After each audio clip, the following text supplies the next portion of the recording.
Siamo al secondo anno di questa manifestazione voluta dalla Federazione Italiana Cuochi e dalla Socuochi, nonché dalla municipalità, per evidenziare l'importanza del tiramisù, dolce tipico del trevigiano, che ormai sta prendendo come piede in tutto il mondo. In quest'anno ci sono in questa giornata diverse manifestazioni, iniziative collegate. È già iniziato con una marcia benefica, ci sono già tutte le postazioni per Treviso che distribuiscono una porzione del tiramisù assieme a un calice di Prosecco DOC di Villa Sandi Dry in abbinamento. Tutto il ricavato va in beneficenza.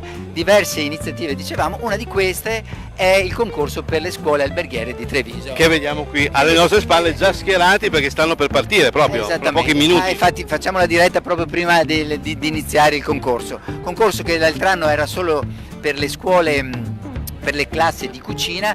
Quest'anno, grazie alla nostra collaborazione, a una nostra, come dire, visione unita a quelli di tutti i professori dell'alberghiero, che ringrazio per la disponibilità e l'opportunità che ci hanno dato, facciamo anche un concorso per i ragazzi di sala, che però a loro volta coinvolgono tutti i ragazzi delle diverse come dire, classi dell'alberghiero, da chi fa la grafica, chi cura l'accoglienza.